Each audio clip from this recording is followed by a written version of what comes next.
¿Y si te dijera que cada paso de Jesús en su pasión oculta claves que solo ahora estamos empezando a descifrar? La lengua que habló era realmente el griego del Evangelio o el arameo de su alma. ¿Cómo logró un simple pescador como Pedro entrar en la casa del sumo sacerdote Caifás, epicentro del poder religioso? ¿Quién fue en realidad Poncio Pilato? La historia está empezando a confirmar su existencia y su palacio. ¿Por qué Jesús cayó ante Herodes Antipas mientras todos esperaban un milagro o una defensa? ¿Qué significaba realmente la pregunta, ¿eres tú el rey? ¿Y por qué la esposa de Pilato tuvo un sueño tan perturbador? ¿Quién fue Barrabás y qué hay detrás del privilegio pascual? ¿Qué escondía el grito, crucifícalo, y la obsesión con unas manos limpias? ¿Qué simboliza la burla brutal de los soldados y la corona de espinas? ¿Quién fue el hombre obligado a cargar la cruz? ¿Por qué Jesús se detuvo a hablar con mujeres en su camino al Calvario? Y al pie de la cruz, detalles mínimos como una túnica sin costura o un cartel con 3 idiomas podrían encerrar misterios legales, proféticos y divinos. Este viaje está basado en las investigaciones rigurosas de grandes expertos, como el profesor Jorge Manuel Rodríguez Almenar, cuya conferencia ha sido una fuente principal de inspiración para este trabajo, y el brillante biblista José Miguel García Pérez, cuyas investigaciones sobre el sustrato semita de los evangelios han abierto horizontes profundos y reveladores. A ellos y a tantos otros investigadores que con respeto, fe y ciencia nos ayudan a comprender mejor estos relatos sagrados, les rendimos nuestro más sincero reconocimiento y gratitud. Lo que estás a punto de ver podría cambiar no solo cómo entiendes la pasión de Cristo, sino cómo ves la historia, la fe y tu lugar en ella. La lengua de Jesús. Para emprender nuestro viaje con buen pie, necesitamos detenernos un momento en una cuestión fundamental que nos servirá de clave para entender muchas cosas: el idioma. ¿Por qué a veces encontramos en los evangelios frases que nos resultan un poco extrañas o detalles que parecen no concordar del todo entre un evangelista y otro? Una de las razones principales, que a menudo se pasa por alto, tiene que ver con las lenguas en que se hablaron y se escribieron estos relatos. Pensemos en el ambiente de Jesús. Él nació, vivió y predicó en Galilea y Judea en el siglo I. La lengua que hablaba la gente común en esa zona, la lengua materna de Jesús y de sus apóstoles, la lengua en la que él enseñaba a las multitudes y discutía con los fariseos, era el arameo.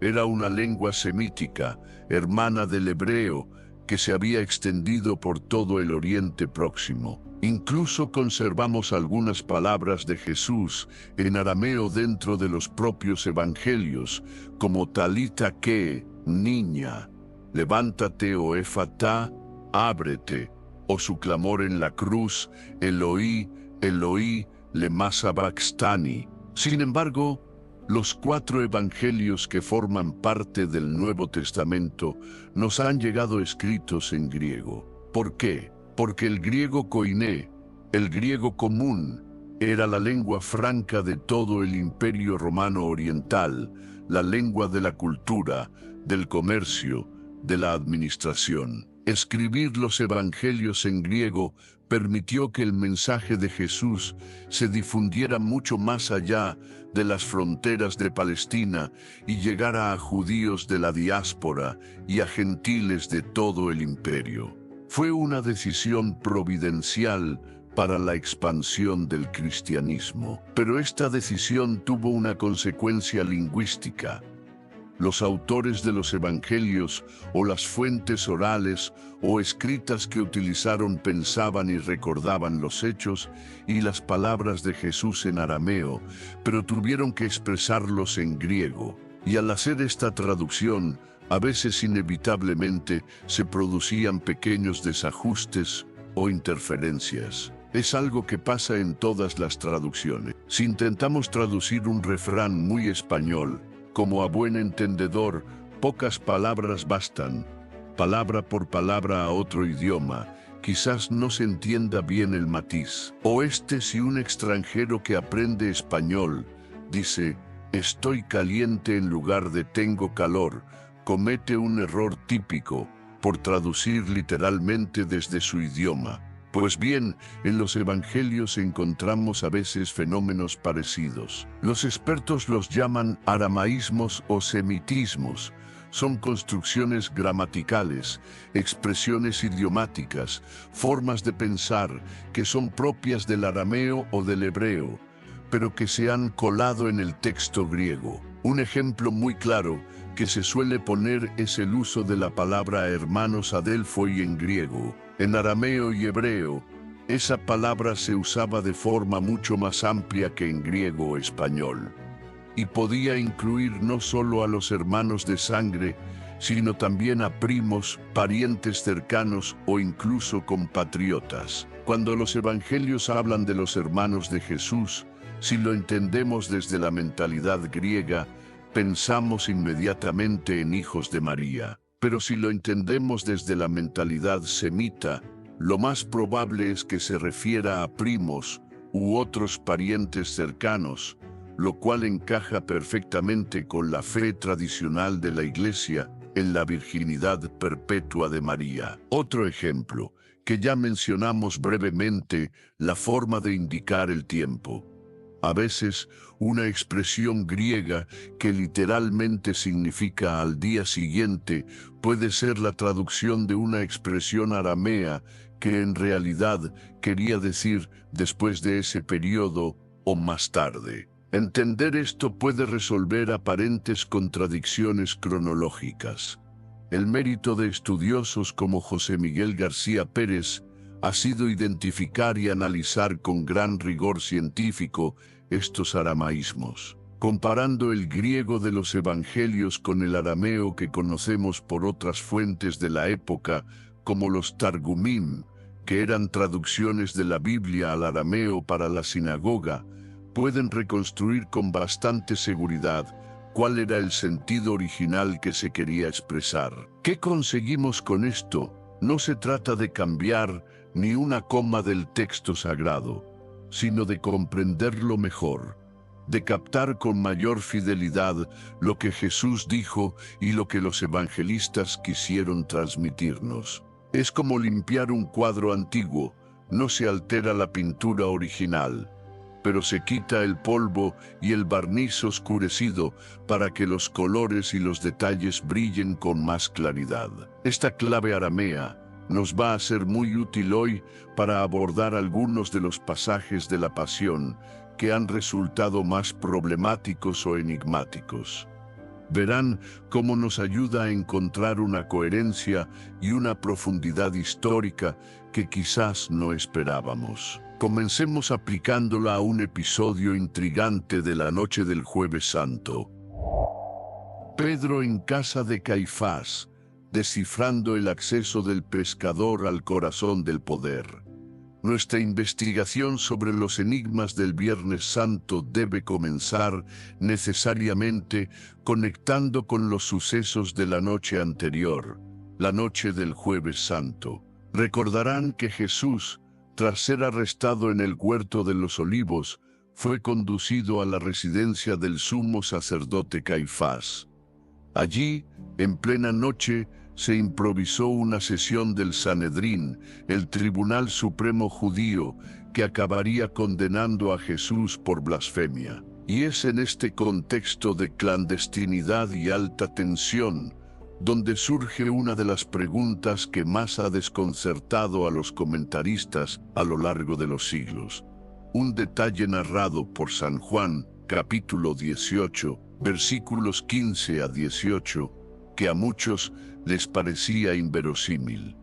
La presencia de Simón Pedro en el patio de la casa de Caifás. Reflexionemos sobre la situación. ¿Cómo es posible que Pedro, un pescador venido de la lejana y algo despreciada Galilea, un hombre del pueblo sin contactos en la alta sociedad sacerdotal de Jerusalén, consiga acceder no ya a la calle, sino al patio interior de la residencia privada de la máxima autoridad religiosa del país? Y no en un día cualquiera, sino precisamente en la noche en que se está celebrando allí una reunión secreta y crucial del Sanedrín para juzgar a su maestro. Parece una infiltración imposible. La seguridad en torno a la casa del sumo sacerdote, especialmente en esas circunstancias, debía ser máxima.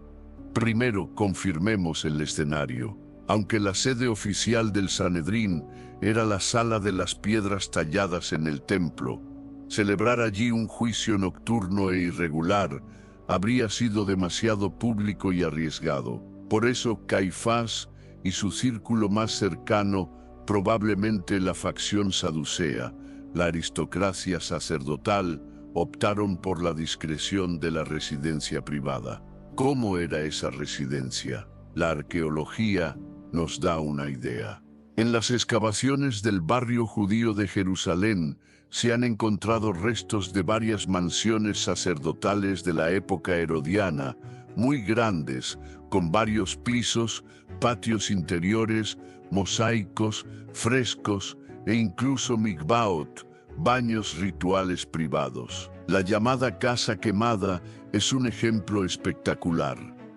La residencia de Caifás sería sin duda un complejo similar, un centro de poder y riqueza. El escenario descrito por Juan, con un patio donde había fuego y gente calentándose, incluida la portera y los siervos, es totalmente coherente con estas mansiones. Pero la pregunta persiste: ¿cómo traspasó Pedro la puerta? San Juan nos ofrece la clave, o lo que parecía ser el problema. Dice: seguían a Jesús Simón, Pedro y otro discípulo. Este discípulo era conocido gnostos del sumo sacerdote, y entró con Jesús en el patio del sumo sacerdote. Pero Pedro se quedó fuera, a la puerta. Salió pues el otro discípulo, el conocido gnostos del sumo sacerdote, habló a la portera e hizo entrar a Pedro. Durante siglos, la inmensa mayoría de los comentaristas identificó a este otro discípulo anónimo con el propio San Juan Evangelista, el discípulo amado. Era una interpretación lógica, dado que Juan a menudo se refiere a sí mismo de esta manera indirecta en su Evangelio. Pero esta identificación plantea un serio problema de verosimilitud histórica y social. Juan, al igual que Pedro, era un pescador galileo. ¿Qué tipo de conocimiento o relación podía tener con el sumo sacerdote, figura cumbre de la aristocracia sacerdotal jerosolimitana, como para entrar con esa naturalidad en su casa, acompañando a un prisionero y además tener la autoridad suficiente como para decirle a la portera que dejara pasar a su amigo? Los círculos sociales eran muy cerrados en aquella época. La conexión parecía muy forzada y los críticos la usaron para argumentar que Juan estaba idealizando su propia figura o que el relato no era históricamente fiable. Y aquí es donde la perspectiva lingüística semita viene en nuestro auxilio de forma decisiva. Investigadores como Claude Tresmontant y de forma más específica y documentada, José Miguel García Pérez y A. Franco, han argumentado que la palabra griega gnostos conocido utilizada por Juan podría ser una traducción, quizás no del todo exacta, de un término o una expresión aramea subyacente. Proponen que, en el contexto original, ese término arameo no significaría simplemente conocido en el sentido de amistad o familiaridad casual, sino que podría tener una connotación más formal o funcional. Alguien relacionado con el consejo, alguien perteneciente al círculo del sumo sacerdote, o incluso alguien informado, avisado por él, para la reunión. Si aceptamos esta hipótesis filológica, la lectura del pasaje cambia significativamente. El otro discípulo no sería un simple amigo, sino alguien integrado en el entorno del sumo sacerdote, quizás un miembro del propio Sanedrín o alguien de su confianza. Y cuando sale y habla a la portera, no está pidiendo un favor, sino dando una instrucción o ejerciendo una cierta autoridad que le es reconocida. ¿Quién podría ser este misterioso otro discípulo que encaja en este nuevo perfil? Si repasamos los personajes que conocemos del entorno de Jesús y del Sanedrín, una figura emerge con una fuerza extraordinaria: José de Arimatea. Consideremos los datos que nos dan los propios evangelios sobre él. Era miembro ilustre del consejo, el Sanedrín. Así lo relata el Evangelio según Marcos, capítulo 15, versículo 43, cumplía el requisito de pertenecer al círculo de poder. También era un hombre rico, originario de Arimatea, como nos dice Mateo, capítulo 27, versículo 57, pertenecía claramente a la élite económica y social.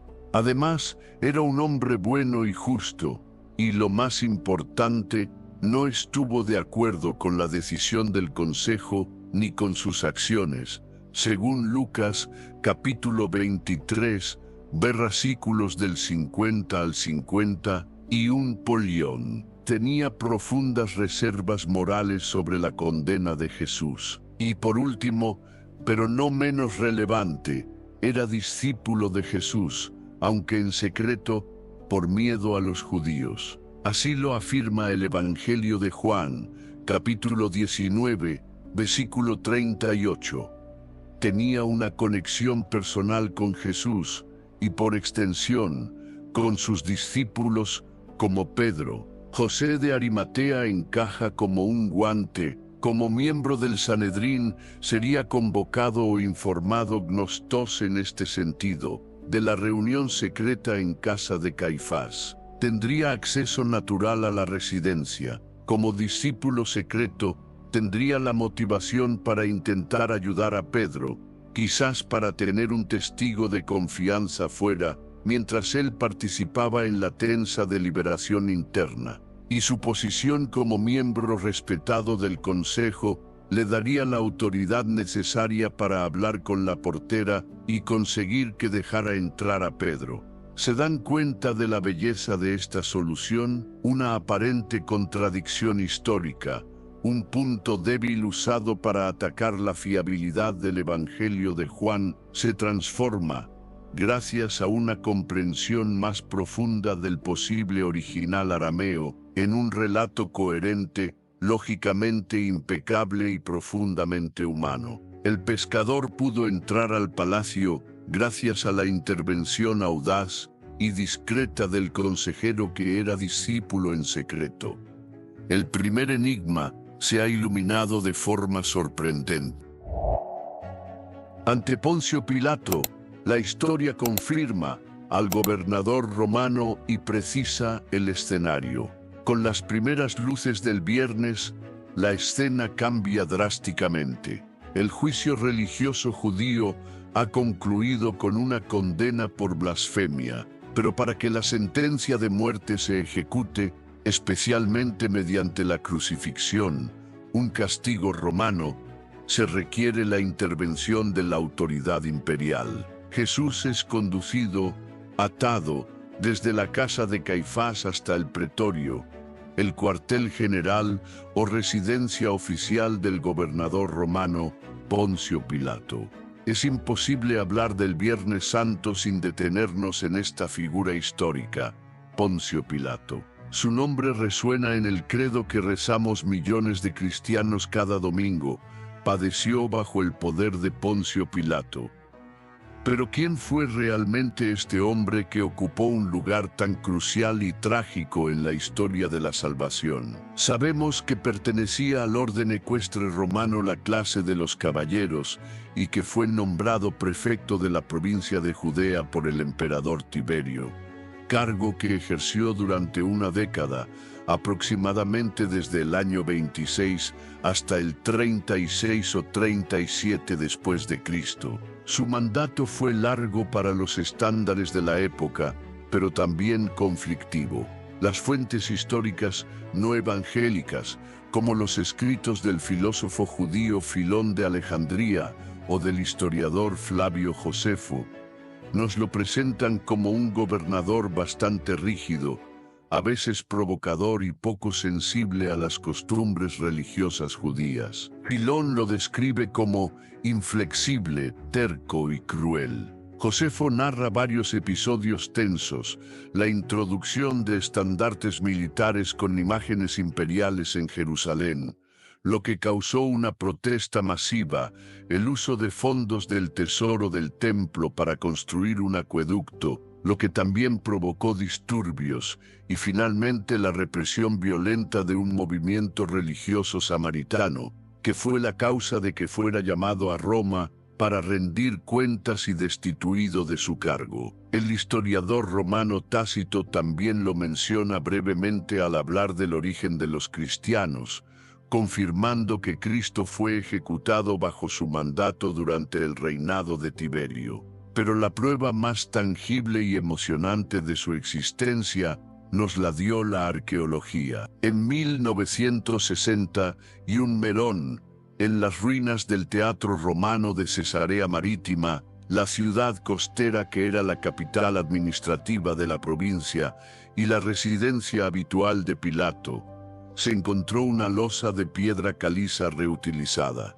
La inscripción latina, aunque incompleta, es clara y rotunda: al divino Augusto Tiberio, Poncio Pilato, prefecto de Judea, dedicó este Tiberium. Esta inscripción es una joya histórica por muchas razones. Confirma inequívocamente la existencia histórica de Poncio Pilato. Confirma su nombre completo. Y muy importante, confirma su título oficial exacto en esa época: prefecto praefectus Iudaea. Los evangelios, al referirse a él como Ogem-gobernador, usan un término genérico correcto, pero el título técnico era prefecto. Más tarde el cargo cambiaría a procurador, título que usa Tácito erróneamente para la época de Pilato. La precisión del título en la inscripción y su coherencia con la época de Jesús es un detalle notable que avala la buena información histórica de los evangelistas. Ahora, una cuestión importante: ¿dónde tuvo lugar exactamente el juicio de Jesús ante Pilato? La tradición popular y muchas representaciones artísticas lo sitúan en la Torre Antonia, la fortaleza romana que vigilaba el ángulo noroeste de la explanada del templo. Sin embargo, la mayoría de los historiadores y arqueólogos hoy en día consideran mucho más probable que el escenario fuera el antiguo palacio de Herodes el Grande. ¿Por qué? Varias razones. El palacio de Herodes, situado en la colina occidental, la parte más alta de la ciudad, era la residencia oficial y lujosa del gobernador romano cuando visitaba Jerusalén. Ofrecía mayor seguridad, comodidad y representatividad que un cuartel militar como la Antonia. Fuentes como Josefo y Filón ubican explícitamente la residencia del prefecto en Jerusalén en el palacio de Herodes, narrando incidentes y protestas que tuvieron lugar allí. El término Gábata, usado por Juan para el lugar del juicio, probablemente significa lugar elevado en arameo, descripción que encaja perfectamente con la ubicación del palacio en la colina occidental. Por lo tanto, debemos imaginar a Pilato administrando justicia desde su tribunal, Boma situado probablemente en uno de los patios o explanadas del suntuoso palacio de Herodes. Finalmente, un último detalle de precisión: la hora del juicio. Todos los evangelios coinciden en que fue muy temprano por la mañana, al amanecer prejo. Juan añade que los judíos no entraron para no contaminarse antes de la Pascua. Esta hora concuerda perfectamente con la costumbre administrativa romana. Los magistrados solían empezar su jornada laboral y judicial prima luce, con las primeras luces del día. La familiaridad de los evangelistas con esta costumbre es otro indicio de su buen conocimiento del contexto. Así pues, tenemos el marco histórico y físico bien establecido. Viernes Santo por la mañana, muy temprano, en el palacio de Herodes. Poncio Pilato, prefecto romano, se dispone a interrogar a Jesús. La acusación que le presentan es gravísima: pretender ser rey de los judíos. Pilato, quizás desconcertado por la figura del acusado o buscando evitar un conflicto con las poderosas autoridades judías, encuentra una primera vía de escape al enterarse del origen galileo de Jesús. Decide remitirlo a la autoridad competente para esa región, Herodes Antipas, quien providencialmente o no, se encuentra también en Jerusalén. El drama da un breve rodeo. Jesús ante Herodes Antipas, el silencio que desconcierta al tetrarca burlón. La decisión de Pilato de enviar a Jesús a Herodes Antipas, el tetrarca de Galilea, fue, como hemos visto, una hábil maniobra política más que una necesidad legal estricta. Pilato probablemente conservaba la jurisdicción suprema, pero este gesto le permitía eludir temporalmente la responsabilidad y de paso mejorar sus tensas relaciones con Antipas. San Lucas, de hecho, es el único evangelista que narra este episodio y subraya que aquel mismo día se hicieron amigos Pilato y Herodes, pues antes estaban enemistados entre sí. Lucas 23, versículo 12 Fet. La política, a veces, crea extraños compañeros de cama, incluso en circunstancias tan dramáticas. Pero centrémonos en el personaje de Herodes Antipas. Es importante distinguirlo bien de otros Herodes. Era hijo de Herodes el Grande, pero no heredó el título de rey. Fue tetrarca de Galilea y Perea, y gobernó durante un largo y complejo reinado que se extendió desde el año 4 a.C. hasta el 39 después de Cristo. Fue un gobernante astuto, un gran constructor, fundó Tiberíades como su capital y supo mantenerse en el poder gracias a sus buenas relaciones con Roma, especialmente con el emperador Tiberio. Sin embargo, su figura era muy controvertida entre los judíos. Su origen, madre samaritana, su estilo de vida helenizado, sus impuestos y sobre todo, su escandaloso matrimonio con Herodías, que había sido esposa de su hermanastro Filipo, lo hacían profundamente impopular. Este matrimonio incestuoso, contrario a la ley de Moisés, fue denunciado públicamente por Juan el Bautista, lo que le costó la vida al profeta. Los evangelios describen a Antipas como un hombre fascinado y a la vez atemorizado por Juan, un gobernante débil, influenciable por Herodías, supersticioso. Llegó a pensar que Jesús era Juan resucitado y moralmente ambiguo. La dura calificación de Jesús como esa zorra, Lucas 13, versículo 32, refleja probablemente la opinión generalizada sobre su astucia, su falta de escrúpulos y su cobardía moral. Este es el gobernante ante el cual es llevado Jesús. San Lucas nos dice que Herodes se alegró mucho al ver a Jesús, pues hacía largo tiempo que deseaba verle, por las muchas cosas que oía de él. y esperaba verle hacer alguna señal. Lucas 23, versículo 8 et. El interés de Herodes no era judicial ni religioso, era pura curiosidad morbosa. Quería entretenimiento, un espectáculo, quizás un truco de magia de ese famoso taumaturgo Galileo. Por eso le interrogó con mucha palabrería en Yegois y Canois, buscando provocar una reacción, una respuesta, un milagro. La actitud de Jesús ante esta situación es de una dignidad y una elocuencia sobrecogedoras. Guardó silencio absoluto. Pero él no le respondió nada. Lucas 23, versículo 9 ep. Frente a la frivolidad, la corrupción y la falta de autoridad moral de Herodes para juzgarle, Jesús eligió no entrar en su juego. Su silencio era un juicio en sí mismo, un rechazo a legitimar con sus palabras a un poder vacío y viciado.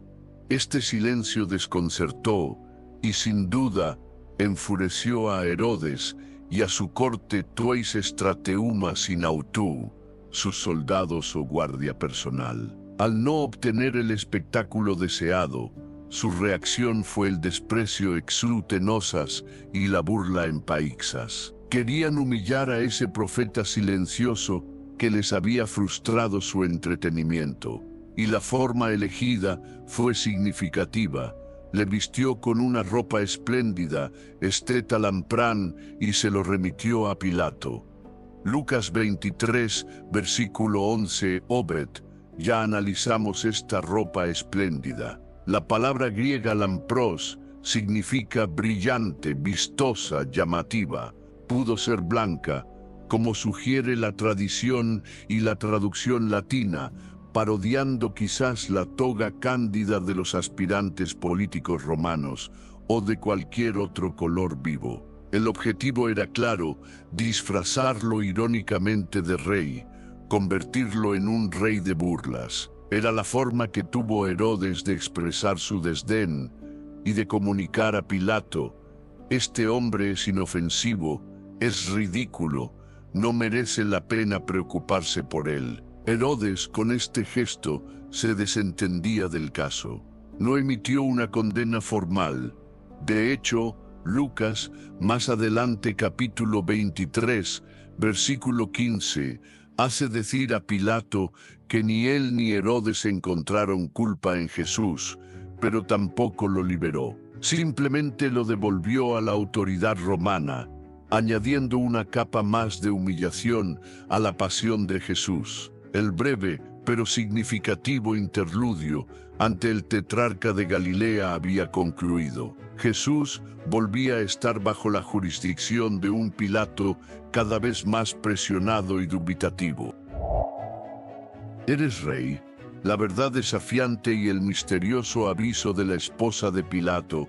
Jesús se encuentra de nuevo ante Pilato, probablemente llevando aún la vestidura irrisoria con la que Herodes lo había ataviado.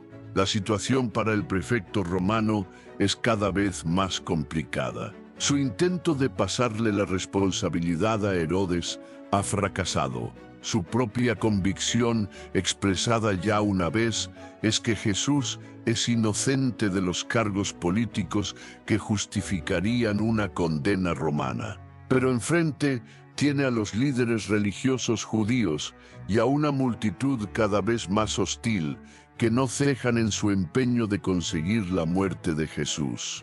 Pilato debe reanudar el juicio y vuelve a la cuestión central, la única que le compete como representante de Roma a la realeza. ¿Eres tú el rey de los judíos? Juan, capítulo 18, versículo 33 epet. No es una pregunta casual, es la acusación formal haitía que le han presentado.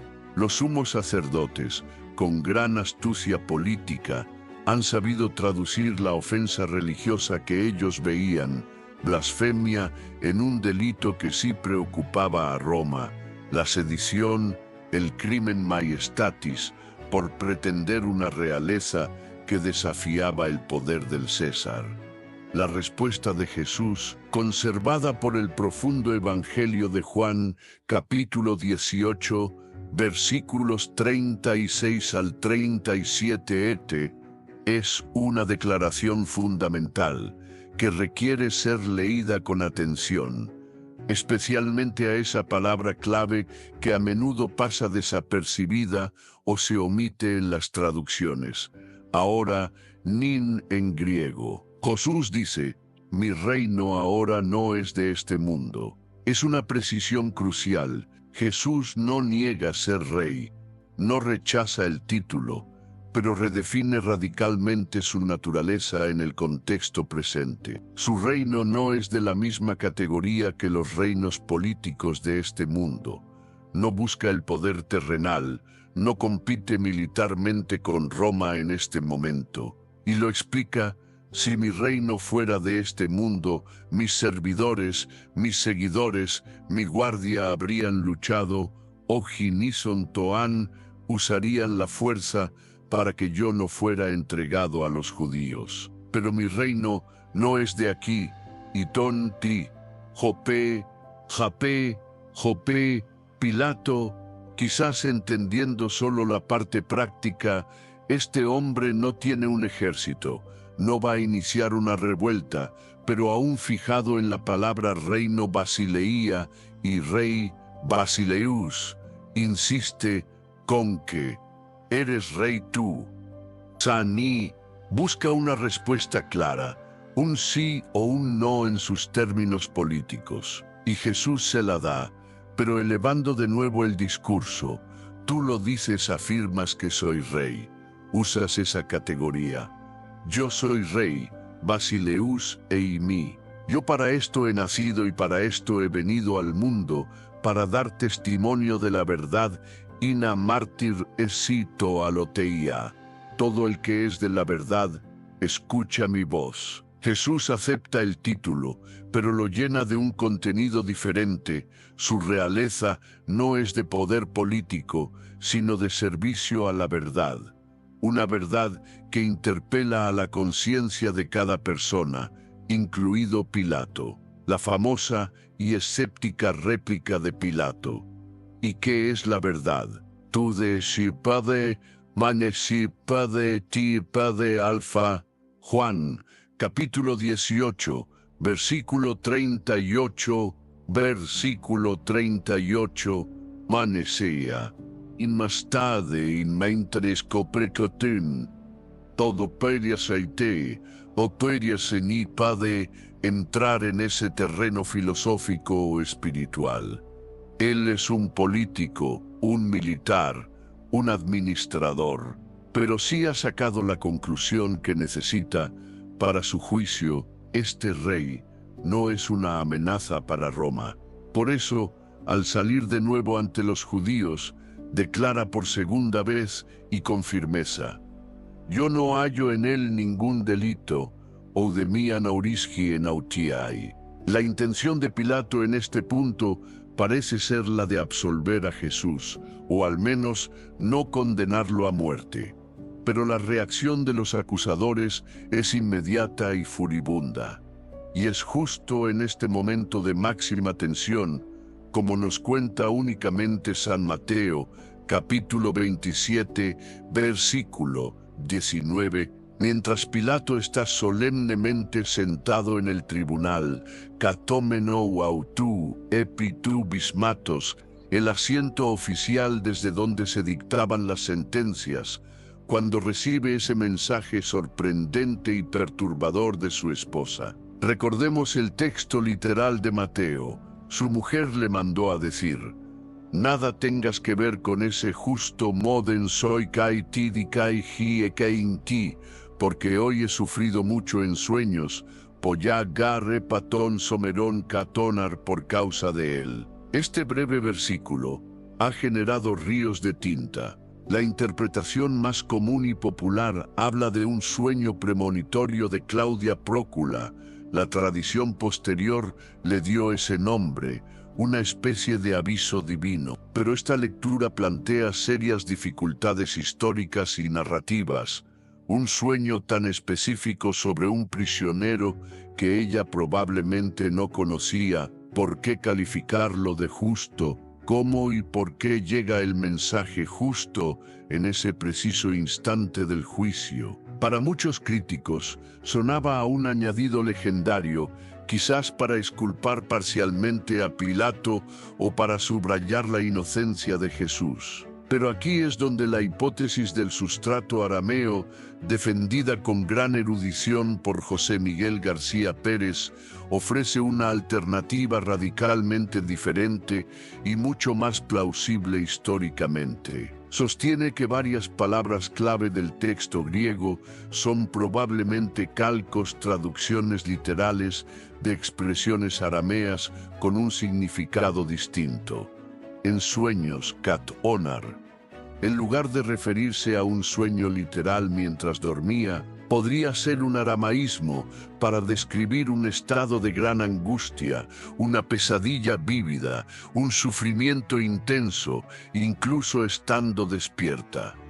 El arameo Bal-Lama podía tener este sentido más amplio de visión angustiosa o terror. He sufrido yo. El pronombre yo podría no estar enfatizado en el original o la construcción ser impersonal. La clave más sorprendente, la palabra griega hoy, someron. García Pérez argumenta, basándose en posibles confusiones fonéticas o gráficas entre el arameo y el hebreo griego, que este someron podría ser una mala lectura o traducción de una palabra aramea que sonaba parecido pero significaba mujeres principales. Sugiere una posible raíz como Sarán, plural de Sara, princesa o dama noble. Si esta audaz pero filológicamente argumentada hipótesis es correcta, el mensaje que recibió Pilato no fue el relato de un sueño personal, sino una advertencia mucho más concreta y políticamente relevante. Nada tengas que ver con ese justo, porque mujeres principales o damas importantes han padecido hoy una gran angustia, sufrimiento intenso a causa de él. La perspectiva cambia por completo. La esposa de Pilato no actúa movida por un sueño sobrenatural, sino como portavoz o intermediaria de un grupo de mujeres influyentes de la alta sociedad de Jerusalén. ¿Quiénes podrían ser? Quizás esposas o parientes de saduceos ricos, mujeres del entorno herodiano, o incluso seguidoras de Jesús de clase alta, como Juana de Cusa, mujer de un administrador de Herodes o Susana, mencionadas por Lucas. Estas mujeres, enteradas del injusto proceso contra Jesús, estarían horrorizadas y habrían recurrido a la única vía de influencia que tenían, apelar a la esposa del prefecto para que intercediera ante su marido. Esta interpretación resuelve todas las dificultades del texto. Explica por qué el mensaje llega durante el juicio, las mujeres acaban de actuar. Justifica el término justo. Es la opinión de estas mujeres. Proporciona una motivación adicional y muy poderosa para la evidente reticencia de Pilato a condenar a Jesús y sus repetidos intentos por liberarlo. No solo era su conciencia legal, era también la presión social y doméstica que le llegaba a través de su esposa. Este análisis, aunque basado en una reconstrucción lingüística, nos ofrece una visión mucho más rica, coherente y humanamente comprensible de este episodio misterioso. Nos muestra las complejas redes de influencia que operaban incluso en medio de la tragedia, y nos presenta a un Pilato aún más acorralado. Barrabás, el rebelde peligroso y el mito del privilegio pascual. Pilato se encuentra en una encrucijada. Ha declarado a Jesús inocente. Ha recibido presiones, incluso desde su propia casa, para no condenarlo. Pero la turba, instigada por los líderes religiosos, clama por su muerte. Necesita una salida, una fórmula que le permita, si no salvar a Jesús, al menos diluir su responsabilidad o contentar a la multitud de alguna manera. Y es en este contexto donde surge la figura de Barrabás y el episodio que tradicionalmente se ha interpretado como la oferta del privilegio pascual. Recordemos la versión habitual, basado en la lectura directa de Marcos, capítulo 15, versículo 6, Job. En la fiesta le soltaba un preso, el que pidieran, y Mateo, capítulo 27, versículo 15, Job. Acostumbraba el gobernador, en la fiesta, soltar al pueblo un preso, el que quisieran. Según esta interpretación, existía una costumbre anual, establecida por la autoridad romana, de conceder una especie de amnistía pascual. El pueblo podía elegir a un prisionero para que fuera liberado con motivo de la gran fiesta judía. Pilato, siguiendo esta supuesta costumbre, habría ofrecido a la multitud la elección entre Jesús y Barrabás. Sin embargo, como ya hemos adelantado, esta interpretación se enfrenta a un obstáculo histórico formidable: la ausencia total de pruebas externas. A pesar de la vasta documentación que poseemos sobre la administración romana y las costumbres judías del siglo I, Mendón, no hay ni una sola mención, ni en fuentes romanas, ni en fuentes judías, Filón, Josefo, Talmud, de que existiera tal privilegio o costumbre de liberación pascual a elección del pueblo. El silencio de todas las fuentes contemporáneas es tan absoluto que la gran mayoría de los historiadores hoy consideran extremadamente improbable, por no decir imposible, que tal costumbre general existiera. Si hubiera existido, siendo un gesto tan significativo de clemencia o de control populista, alguien lo habría mencionado. Entonces, ¿cómo explicar el relato evangélico? ¿Es una invención de los evangelistas para dramatizar la elección y culpar a los judíos? No necesariamente. Una vez más, la clave lingüística y contextual nos ofrece una alternativa mucho más plausible. Como argumenta García Pérez, el verbo griego eigitei, imperfecto de eci, soler, acostumbrar en Marcos, que sugiere una acción habitual, podría ser una interpretación del traductor griego o una generalización a partir de un caso concreto. La reconstrucción basada en el posible original arameo sugiere que el texto no hablaba de una costumbre anual, sino de un precedente específico o una situación puntual relacionada con Barrabás. Quizás la frase original significaba algo como: antes de o con motivo de aquella fiesta, les tenía preso, les había retenido un tiempo verbal puntual, no imperfecto, a un preso que ellos pedían insistentemente, el llamado Barrabás. Según esta lectura, la multitud que sube al pretorio no estaría invocando una costumbre abstracta de liberar a un preso. Estaría reclamando activamente y específicamente la liberación de Barrabás. Quizás ya lo habían pedido antes, quizás había una campaña popular a su favor. El hecho de que se congregaran ante el gobernador para pedir la liberación de un preso concreto sí era una práctica habitual. No pedían lo de siempre, pedían a Barrabás. ¿Y quién era este Barrabás para generar tal demanda popular? Su nombre, como sabemos, significa Hijo del Padre Baraba. Algunos manuscritos importantes, como los de Cesarea, incluso leen su nombre completo como Jesús Barrabás. Si esto es auténtico, la pregunta de Pilato: ¿a quién queréis que os suelte? ¿A Jesús Barrabás o a Jesús llamado el Cristo? Mateo, capítulo 27, versículo 17, según esos manuscritos, adquiere una fuerza irónica y teológica brutal. Pero más allá del nombre, ¿quién era el hombre? Los evangelios nos dan pistas cruciales que lo alejan de la imagen de un simple ladrón o criminal común. Era un preso famoso, notable, episomón. Mateo, capítulo 27, versículo 16.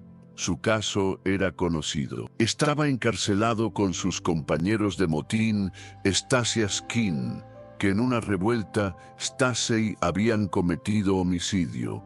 Marcos, capítulo 15, versículo 7. Lucas capítulo 23, versículo 19, añade que la revuelta fue en la ciudad. Era un participante en una insurrección violenta y sangrienta en Jerusalén.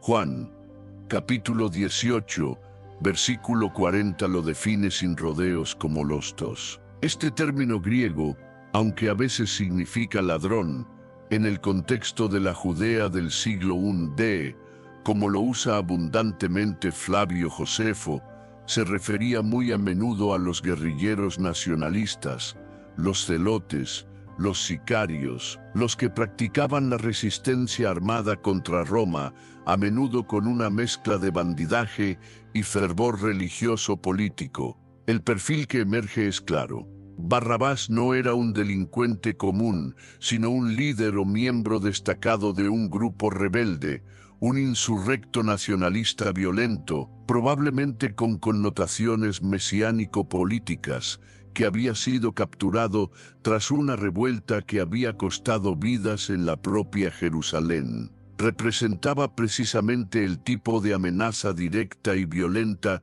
que Roma más temía. Entendiendo quién era Barrabás y descartando el mito del privilegio pascual, la situación de Pilato se aclara.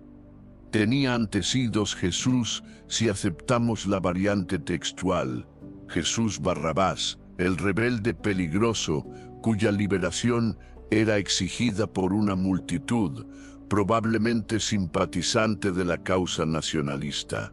Y Jesús el Cristo, el predicador pacífico condenado por el Sanedrín, pero considerado inocente por el propio Pilato. La supuesta elección se convierte entonces en una encrucijada política mortal para Pilato.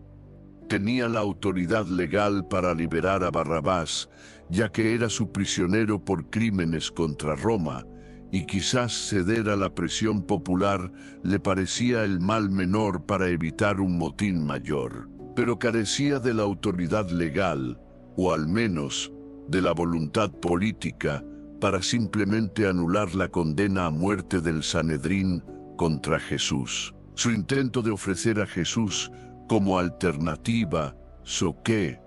¿Queréis que os suelte también?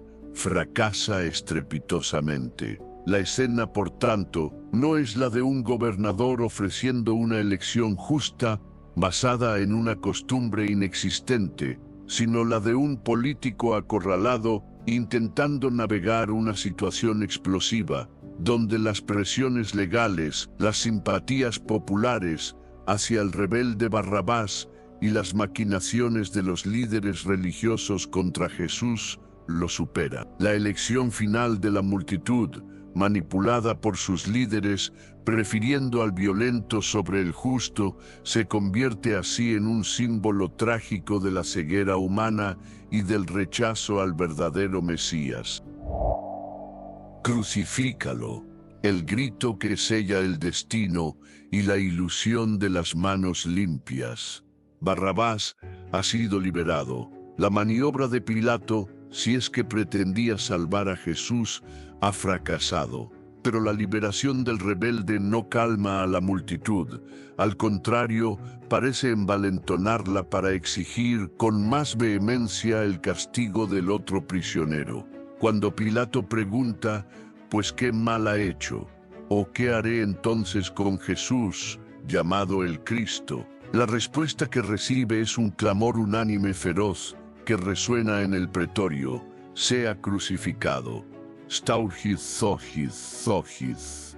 Ya hemos explorado la razón profunda detrás de esta exigencia específica de la crucifixión. No era simplemente una petición de la pena de muerte, sino de esa forma de muerte en particular. Para los líderes religiosos que manejaban a la multitud, la crucifixión tenía una carga teológica devastadora. Se basaban en la interpretación literal de un pasaje del Deuteronomio, capítulo 21, versículo 23. Porque maldito por Dios es el colgado. Querían que Jesús muriera bajo ese estigma de maldición divina, para desacreditarlo completamente ante el pueblo como un falso Mesías rechazado por Dios mismo. Era una estrategia para aniquilar no solo su cuerpo, sino sobre todo su legado y su movimiento. Recordemos de nuevo cómo San Pablo tuvo que luchar contra este escándalo de la cruz, transformando el signo de la maldición en el instrumento de la redención. Ante esta presión implacable, Pilato toma una decisión intermedia que ha generado mucho debate. Ordena azotar a Jesús. Los evangelios lo mencionan justo antes de entregarlo para la crucifixión. Mateo, capítulo 27, versículo 26. Marcos, capítulo 15, versículo 15, o justo antes de la escena del ex-homo Juan, capítulo 19, versículo 1 Fed. ¿Fue la flagelación simplemente el preludio estándar de la crucifixión, como a menudo se asume? Es posible, ya que la ley romana a veces prescribía azotes antes de la ejecución capital. Sin embargo, la hipótesis defendida por García Pérez, basada en la posible estructura semita y la lógica interna del relato, especialmente en Juan, sugiere que la intención de Pilato al ordenar la flagelación en este momento pudo ser otra, un último y desesperado intento de evitar la crucifixión, aplicando un castigo terriblemente severo pero distinto. No olvidemos la brutalidad extrema de la flagelación romana verberatio. No eran simples azotes, se realizaba con el flagrum, un látigo con múltiples correas terminadas en bolas de plomo o fragmentos de hueso afilados plumbatae, que desgarraban la piel y la carne hasta el hueso. Era una tortura diseñada para infligir el máximo dolor y daño, que a menudo dejaba al reo al borde de la muerte por shock hemorrágico o fallo orgánico. Era un castigo infamante reservado a esclavos y no ciudadanos. Pilato, al someter a Jesús a esta carnicería, descrita implícitamente en el estado en que lo presenta en el ex-homo, quizás esperaba que la visión de ese cuerpo destrozado satisficiera la sed de sangre de la multitud y le permitiera conmutar la pena capital. Estaría dictando una sentencia a la flagelación y acogiéndose al principio legal non bis in idem, no se puede castigar dos veces por lo mismo. Podría negarse a añadir la crucifixión. Pero si esa fue su intención, fracasó estrepitosamente. La visión de Jesús flagelado no aplacó a la multitud.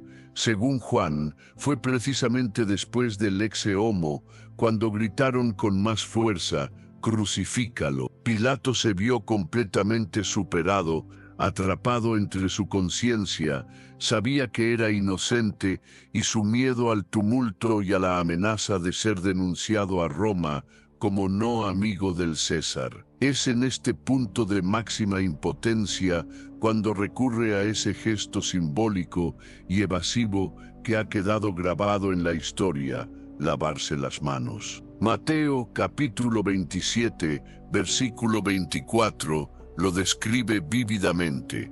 Viendo Pilato que nada adelantaba, sino que más bien se promovía tumulto, tomó agua y se lavó las manos delante de la multitud, diciendo, «Inocente soy yo de la sangre de este justo, allá vosotros». El gesto era culturalmente significativo. Los judíos lo conocían por rituales de purificación descritos en el Deuteronomio, para casos de homicidio sin culpable conocido, y por salmos que hablaban de lavar las manos en inocencia. Los romanos y griegos también tenían ritos similares de purificación o deslinde de responsabilidad. Era un acto público y teatral para declarar: esta muerte no es culpa mía, la responsabilidad es vuestra. Pero ¿realmente lo liberaba de su responsabilidad? Evidentemente no, ni legal ni moralmente. Legalmente, él era la máxima autoridad romana, el único con poder para confirmar o anular la sentencia de muerte. Su decisión final fue la que prevaleció. Moralmente, había actuado con cobardía, cediendo al chantaje y a la presión de la multitud, prevaricando al condenar a un hombre cuya inocencia había proclamado repetidamente. Había violado los principios de la justicia romana que tanto presumían de defender. Sus manos podían quedar físicamente limpias, pero su figura histórica quedó indeleblemente asociada a la condena injusta de Jesús. Y es como respuesta directa a este gesto de Pilato, a esa explícita transferencia de culpa que allá vosotros, que Mateo capítulo 27, versículo 25, sitúa la terrible aclamación de todo el pueblo: pasó Laos, su sangre sea sobre nosotros y sobre nuestros hijos. Hemos analizado ya la reinterpretación crucial de esta frase, basada en la sintaxis semítica, probablemente no una automaldición literal que condenara a todo el pueblo judío por los siglos, sino una pregunta retórica o una justificación desafiante ante Pilato. ¿Acaso su sangre tendrá consecuencias sobre nosotros y nuestros hijos si estamos actuando según la ley al eliminar a un blasfemo? Creían actuar en nombre de Dios, no contra Él. Esta lectura, repetimos, no elimina la tragedia ni la responsabilidad histórica de los actores implicados, pero sí desmonta la peligrosa y falsa interpretación que ha alimentado el antisemitismo y la acusación de deicidio colectivo. Nos invita a una comprensión más matizada y teológicamente más acorde con el mensaje cristiano de redención universal. La burla de la cohorte, el rey coronado de dolor y la degradación final. La sentencia de crucifixión es definitiva. Pilato, tras su gesto evasivo, entrega a Jesús a sus soldados para que cumplan la orden. Y antes de iniciar el camino al lugar de ejecución, la cohorte romana somete a Jesús a una última y espantosa sesión de burla y tortura en el interior del pretorio, probablemente el patio del palacio de Herodes. Mateo capítulo 27, versículos del 27 al 31 y San Marcos capítulo 15, versículos del 16 al 20, nos ofrecen los detalles más gráficos de este escarnio. Para comprender la brutalidad de esta escena, debemos recordar una vez más el estatus legal del condenado a crucifixión en el mundo romano. Al no ser ciudadano y ser condenado por un crimen capital, especialmente uno con tintes de sedición, Jesús era considerado, a efectos prácticos, como despojado de toda dignidad y protección. Era una res, una cosa, sobre la cual los soldados ejecutores podían desatar su crueldad sin temor a represalias. Era tristemente una práctica habitual en la brutalidad del mundo antiguo. Los soldados, a menudo reclutas de provincias lejanas, curtidos en la violencia, aburridos y quizás resentidos, encontraron en Jesús el blanco perfecto para su sadismo y su humor macabro. La burla se organiza como una parodia demente de una ceremonia de entronización real, jugando sarcásticamente con el título por el que había sido condenado Rey de los judíos. Cada elemento de la realeza es imitado de forma grotesca y dolorosa, el desnudo inicial.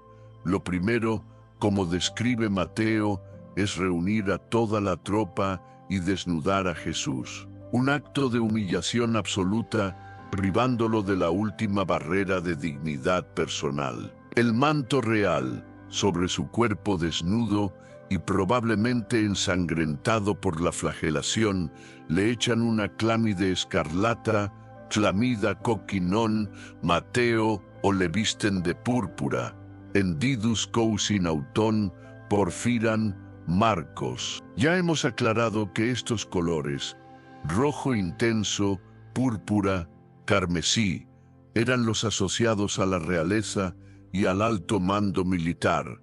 Probablemente usaron un sagum, el manto corto y vasto del uniforme militar, quizás uno viejo y sucio.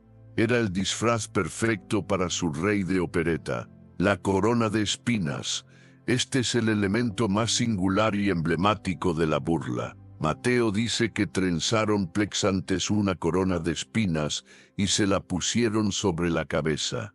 Marcos añade que le ciñeron perititeasin, una corona de espinas que habían trenzado. Ya analizamos la plausibilidad histórica de este detalle, la disponibilidad de fajos de ramas espinosas, probablemente del Sisyphus spina Christi, usadas como combustible, la posibilidad de trenzarlas en primavera-pascua y la singularidad absoluta de esta tortura.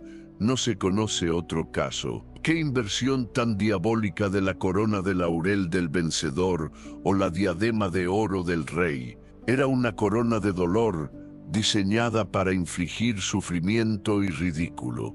El cetro de caña. Para completar la parodia de los atributos reales, Mateo añade que le pusieron una caña cálamos en la mano derecha, simulando el cetro, símbolo de autoridad. Una simple caña hueca y frágil en lugar del pesado cetro de oro o marfil. El homenaje sarcástico. Una vez investido con estos atributos irrisorios, comienza la ceremonia de homenaje fingido, y doblando la rodilla delante de él, Mateo, Marcos, imitando la prosquínesis debida a los monarcas, se burlaban en epa y son de él. El saludo era una parodia del ave, César, salve, rey de los judíos, chere o basileus, chere o basileus, chin, iudaín. La agresión física y el desprecio, la burla no se quedó en palabras y gestos, pasaron a la violencia directa. Le escupían, Mateo, Marcos, el insulto más degradante. Y tomando la caña, le golpeaban en la cabeza, Mateo, no solo causando más dolor, sino hundiendo las espinas de la corona en el cuero cabelludo, provocando nuevas heridas y hemorragias. Marcos añade que también le golpeaban Etiptón la cabeza con una caña. Es difícil imaginar una escena de mayor crueldad, degradación y humillación calculada. Los soldados romanos estaban deshumanizando completamente a su víctima antes de llevarla al matadero. Fue después de esta orgía de violencia y escarnio en el interior del pretorio, cuando Pilato decidió realizar ese último intento o gesto ambiguo del exe homo. Como narra Juan, sacó a Jesús al exterior, ante la multitud, en ese estado deplorable, flagelado, coronado de espinas, cubierto con el manto púrpura, y lo presentó diciendo, exe homo, he aquí el hombre, quizás buscando compasión, quizás mostrando desprecio por las acusaciones, quizás simplemente dando por concluido el castigo. Pero como sabemos, este gesto no logró su objetivo. La visión del rey de burlas no detuvo el proceso, solo confirmó la decisión de llevarlo a la cruz. Finalmente, cuando se hubieron burlado de él, le quitaron la clámide o la púrpura, le pusieron sus propios vestidos, para la identificación en el camino y le llevaron para crucificarle. Mateo capítulo 27, versículo 31. Bon. La terrible parodia había terminado. Empezaba el camino hacia la muerte real. Camino del Calvario, el sireneo forzado y el llanto profético de las mujeres. La sentencia es firme, la burla ha concluido. Comienza el último acto público antes de la crucifixión, el camino hacia el lugar de ejecución, un recorrido que la tradición cristiana ha venerado como el Vía Crucis o la Vía Dolorosa.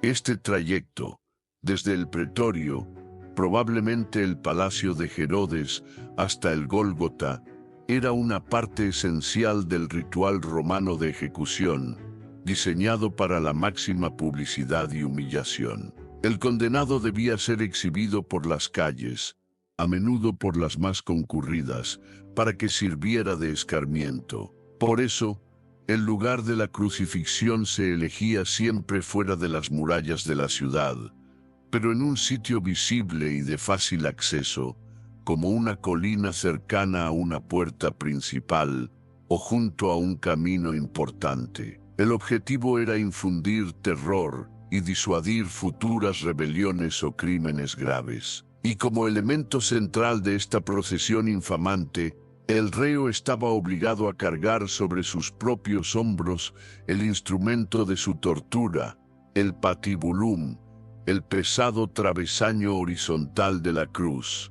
Insistimos, no la cruz entera, sino el patibulum, lo que ya de por sí representaba una carga extenuante, entre 30 y 50 kilos, para un hombre en el estado de Jesús, debilitado por la falta de sueño, la angustia, los golpes y sobre todo la devastadora flagelación previa, que le habría provocado una pérdida masiva de sangre y un dolor atroz. Avanzar en esas condiciones debía ser una agonía. Es en este contexto de sufrimiento extremo donde los evangelios sinópticos, Mateo capítulo 27, versículo 32, Marcos capítulo 15, versículo 21, Lucas capítulo 23, versículo 26, nos relatan la intervención de una figura inesperada, pero históricamente muy significativa,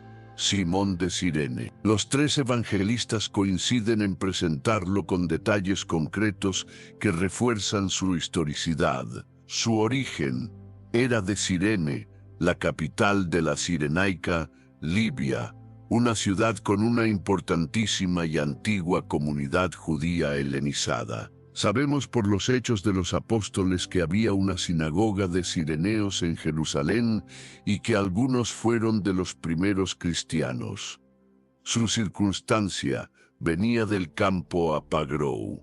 Esto indica que no vivía en el centro de Jerusalén, sino que llegaba desde fuera, quizás de una propiedad agrícola suya, lo que sugeriría un buen estatus económico o de un alojamiento en las afueras. Probablemente era un peregrino venido para la Pascua.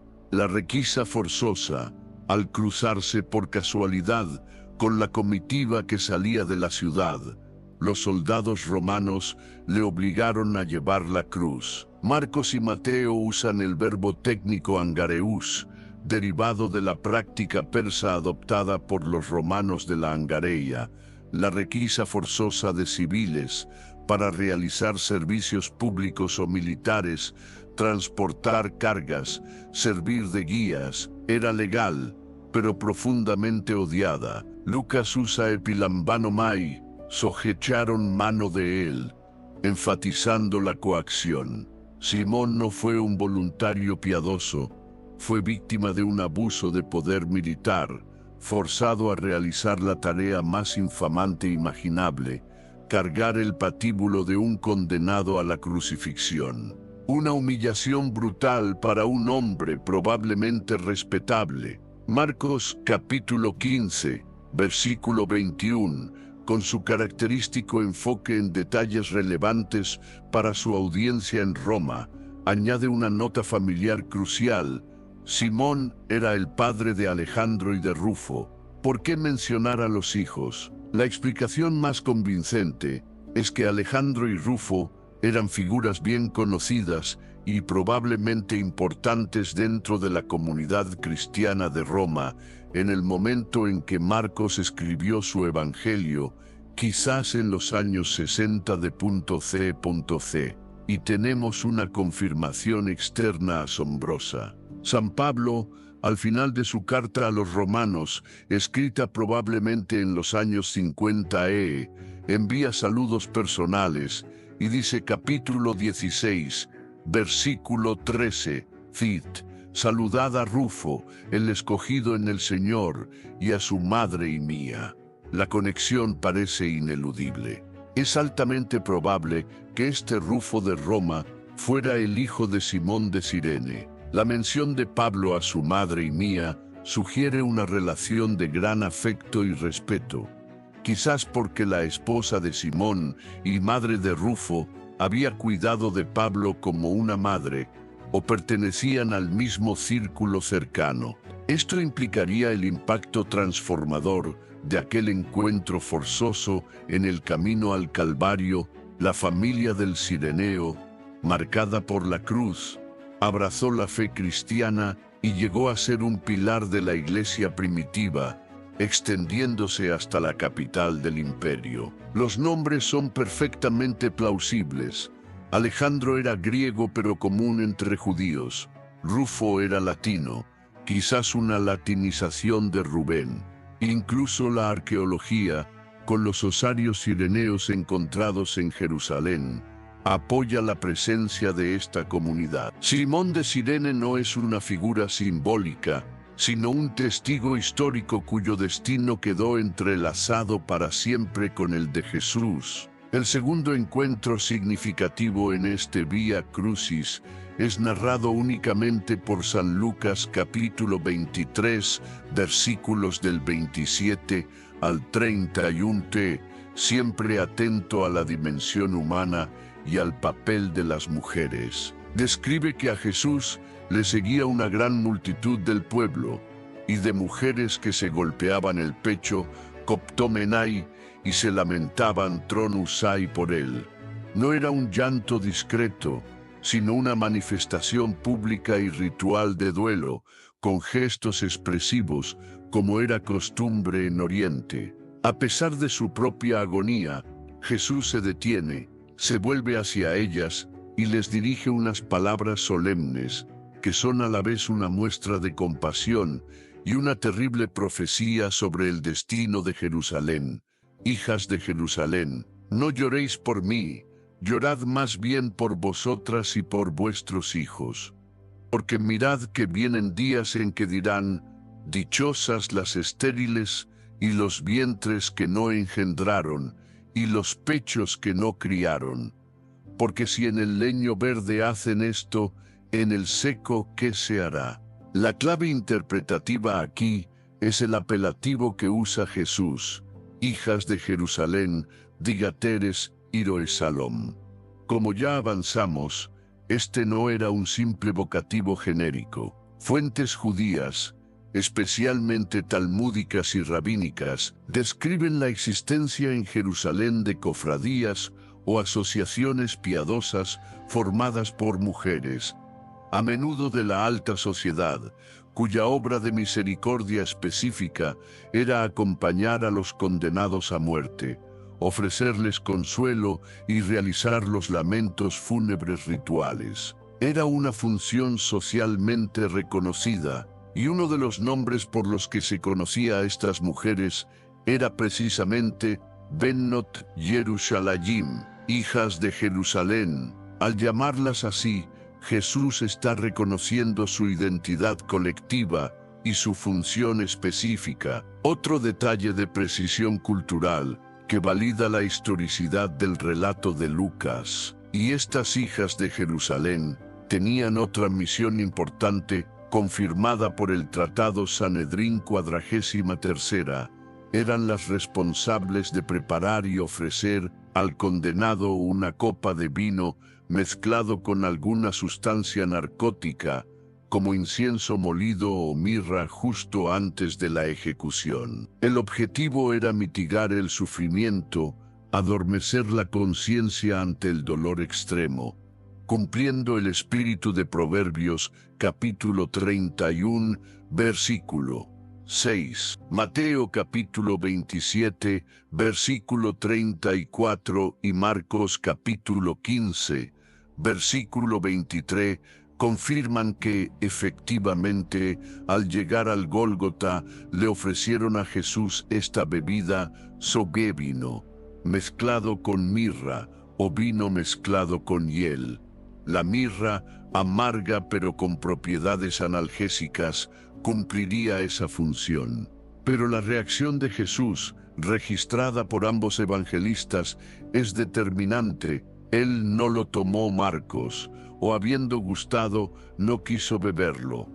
Mateo rechazó el único alivio físico disponible. Eligió afrontar la plenitud del sufrimiento, la lucidez en la agonía, como parte de su entrega voluntaria por la redención del mundo. Estos dos encuentros, con Simón y con las hijas de Jerusalén, nos muestran la humanidad sufriente de Jesús, pero también la historicidad detallada y la profundidad teológica que encierran los relatos evangélicos de la pasión. El letrero sobre la cruz INRI, provocación, legalidad y el nombre divino oculto. Hemos llegado al Gólgota, el lugar de la calavera, el escenario de la crucifixión. Mientras los soldados romanos proceden a la brutal tarea de clavar a Jesús en la cruz, un proceso que analizaremos en detalle la próxima vez, otro elemento crucial es preparado y fijado sobre el madero. El titulus crucis, la inscripción que indicaba públicamente la causa de la condena. Es fundamental entender que este titulus no era un simple cartel informativo, sino un componente jurídico esencial del procedimiento de ejecución romano. Tenía un propósito legal y propagandístico claro: identificar al reo y, sobre todo, declarar oficialmente el crimen específico por el cual era ejecutado de forma tan infamante. Servía como advertencia pública y justificación del poder romano. Solía ser una tablilla de madera, tabella, sanis, a menudo blanqueada con yeso album para que resaltara la escritura, realizada con carbón o pintura negra. Como ya comentamos, a veces se llevaba durante la procesión hasta el lugar de ejecución y luego se clavaba en la parte superior del stipes, el poste vertical de la cruz, quedando bien visible por encima de la cabeza del crucificado. Autores romanos como Suetonio confirman esta práctica. El Evangelio de San Juan, capítulo 19, versículos del 19 al 22, nos ofrece la descripción más rica y cargada de tensión sobre el titulus de Jesús. Subraya un detalle importante: fue Pilato mismo quien escribió un título, Egrapsen decai titlon o Pilatos, y ordenó que se pusiera sobre la cruz. Esto indica que Pilato, a pesar de haberse lavado las manos, mantuvo el control sobre la formulación final de la causa de la condena, quizás como un último gesto de afirmación de su autoridad o incluso de sutil ironía. El contenido de esa inscripción, según Juan, era Jesús el Nazareno, el rey de los judíos, un ti, pi, ki, ki, ki, ki, ki, ki, ki, ki, ki, ki, ki, ki, ki, ki, ki, ki. Los otros tres evangelistas ofrecen versiones ligeramente más breves, pero todos coinciden absolutamente en el núcleo acusatorio y políticamente sensible: Rey de los judíos. Mateo capítulo 27, versículo 37 dice: Este es Jesús, el Rey de los judíos. Marcos capítulo 15, versículo 26, Cir, la inscripción de su causa, o epígrafo, tes aitias autú, era el rey de los judíos. Lucas capítulo 23, versículo 38. Cir, había también sobre él una inscripción: este es el rey de los judíos. Esta unanimidad en la causa de la condena registrada en el Titulus es un argumento muy fuerte a favor de su historicidad. Si los evangelistas hubieran inventado la inscripción tiempo después, con una finalidad puramente teológica, no habrían preferido títulos como Jesús, el Mesías, el Hijo de Dios, el Salvador, pero no. Registran fielmente la causa legal desde la perspectiva romana. La acusación de sedición, de pretender una realeza que desafiaba la soberanía del César. La precisión histórica se impone. Juan añade el famoso detalle de la trilingüidad. Y estaba escrito en hebreo, ni estaba escrito en hebreo. El hebreo, aquí, como es habitual en el Nuevo Testamento, se refiere muy probablemente al arameo, la lengua local, escrita en caracteres hebreos. El latín era la lengua oficial del imperio, de la administración y del ejército, y el griego koiné era la lengua internacional del comercio y la cultura en Oriente. Pilato se aseguró de que el mensaje fuera comprensible para todos los grupos presentes en la cosmopolita Jerusalén durante la Pascua. Era una medida de máxima publicidad. Pero la historia del Titulus alcanza su clímax dramático con la reacción de los sumos sacerdotes judíos Hoi Archereistin y Udaijin. Al leer la inscripción, se sienten profundamente ofendidos y alarmados. Acuden urgentemente a Pilato para protestar y exigir una modificación. No escribas el rey de los judíos, le dicen, sino que él dijo: soy rey de los judíos. Juan capítulo 9, versículo 21t. Su objeción es clara y lógica desde su punto de vista. La redacción de Pilato José, el rey de los judíos, es una afirmación directa, casi una proclamación oficial, aunque Pilato la escribiera con ironía o desprecio. Para los sacerdotes, esto era intolerable. Podía ser malinterpretado por el pueblo, podía dar pie a que se reconociera alguna legitimidad a Jesús. Ellos querían que el Titulus reflejara únicamente la pretensión blasfema de Jesús, la base de su condena, no un título reconocido por Roma. Querían que dijera: él afirmó ser, no él es. La respuesta de Pilato es una de las frases más lapidarias y citadas de la historia. Lo que escrito está. Como tú copias oblave. Tri alfa, como tú copias oblave. Juan tú copias, Juan. Capítulo 19, versículo 22, oblave. Tigoi. Fastidio ante la insistencia de los sacerdotes, un último acto de desafío o de secreta venganza contra quienes lo habían forzado a condenar a un inocente. Quizás todo eso influyó en su ánimo, pero como ya hemos señalado, es muy probable que la frase tuviera también un fundamento jurídico romano preciso. Como indicó el biblista Sebastián Bartina, citando al autor latino Apuleyo, la sentencia proclamada por el magistrado en la tablilla oficial, tabella adquiría un carácter definitivo e inalterable una vez hecha pública. Formaba parte de los registros legales. Pilato podría estar simplemente diciendo, con toda la frialdad de la burocracia romana: la sentencia está dictada y registrada. Legalmente ya no se puede modificar. Pero ¿y si hubiera otra razón oculta, una razón teológica mucho más profunda, que explique la extrema agitación y el horror de los sumos sacerdotes ante esa inscripción concreta? Jesús el Nazareno,